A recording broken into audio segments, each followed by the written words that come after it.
Hello friend, welcome to my YouTube channel आजबे computer. तर friend, तुम्ही आमच्या चॅनलला पहिल्यांदा नवीन असाल तर आमच्या चॅनलला नक्की सबस्क्राईब करा. तसेच दिलेल्या बेल आयकॉनवर क्लिक करा, कारण की आमचे नवीन व्हिडिओचे अपडेट तुम्हाला मिळत राहतील. चला तर बघूया आता जी नवीन जाहिरात होतं नवीन माहिती घेऊन पोर्टल घेऊन आला. तर फ्रेंड, आता जी नवीन माहिती घेऊन आलो तुमच्यासाठी ती अशी आहे की मुख्यमंत्री माझी लाडकी बहीण योजनेचे नवीन पोर्टल लॉग इन झालेलं आहे. या पोर्टलची लिंक तुम्हाला डिस्क्रिप्शनमध्ये भेटून जाईल. तसेच आमच्या इंस्टाग्रामला चॅनल सुद्धा फॉलो करून घ्या.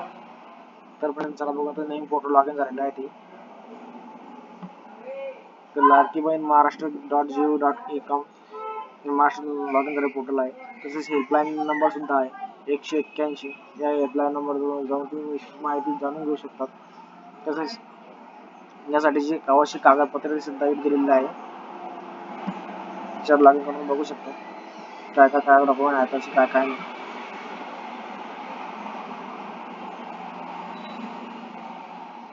अर्जदाराकडे आधार कार्ड असणे आवश्यक आहे. त्या आधार कार्डला मोबाईल नंबर असणे आवश्यक आहे. तसेच बँक पासबुकला आधार लिंक झालेलं असणे आवश्यक आहे. तसेच आदिवासी प्रमाणपत्र जर तुमच्याकडे नसेल, 15 वर्षाच्या अगोदर रेशन कार्ड, तसेच पूर्वीचे मतदान कार्ड, तसेच ओळखपत्र, तसेच जन्म प्रमाणपत्र, हे शाळा सोडण्यास दाखला असणे आवश्यक आहे. तसेच थर्ड नंबरला आहे, जर जन्म पराजित झालेला असेल पतीचे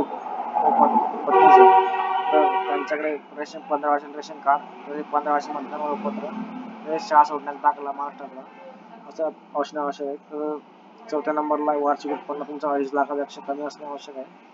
जर तुमच्याकडे उत्पन्न 35 नसेल तर तुम्ही पिवळ्या केशरी राशन कार्ड वापरू शकता. तसेच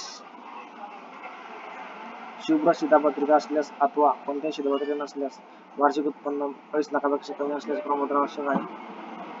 तसेच रेशन कार्ड तिचे नाव नसल्यास तर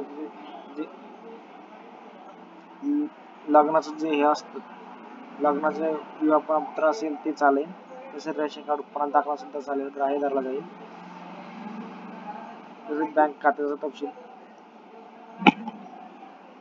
बँकेची पासबुक लागेल, आधार लिंक असलेले आणि लाभार्थ्याची महिलेचे हमीपत्र व एक फोटो असं आवश्यक आहे. जर तुम्ही पहिल्यांदा लॉग इन करत असाल तर अर्जदार लॉग इन याच्यावर क्लिक करून तिथं क्रेडिट अकाउंट इथं क्लिक करायचं आहे. व इथं तुमचं नाव टाकून तसेच मोबाईल नंबर टाकून आणि पासवर्ड तुम्हाला जो नवीन पासवर्ड हवा तो पासवर्ड टाकायचा आहे. आणि इथे डिस्ट्रिक्ट सिलेक्ट करायचं, तुमचं जे डिस्ट्रिक्ट आहे ते डिस्ट्रिक्ट सिलेक्ट करायचं आहे. तसेच तालुका सिलेक्ट करायचा आहे तुमचा. तसेच विलेज, जर तुम्हाला सेतूद्वारे असं करता येईल तर सेतू सुद्धा निवडू शकता तुम्ही. इथं ऑथोरिकेशन ते सेतू तुम्ही ग्रामसेवक, जनरल वॉर्डमॅन, कस्टमर, तसेच स्वतः किंवा सेतू सेंटर आहे. जर सेतूवाले असेल त्याने सेतू सेंटरचे आणि सेतूचा जो नंबर आहे तो टाकायचा आहे. तसेच ॲक्सेप्ट करून आणि कॅप्चर कोड टाकून साइन अप करायचं आहे. साइन अप झाल्यानंतर तुम्हाला लॉग इन करायचं नसल्यास तुम्हाला ऑफिस यायचं आहे आणि साइन अप करून घ्यायचं आहे. तुमचा विषयावर तुम्हाला पूर्ण व्हिडिओ हवा असल्यास भरण्यापासून तसेच लॉग इन पर्यंत तर फ्रेंड आम्हाला कमेंट करून कळवा. आम्ही तुम्हाला नक्की मदत करू आणि व्हिडिओ बनवून टाकू. तर भेटूया नवीन व्हिडिओमध्ये नवीन जाणून घेऊ. धन्यवाद.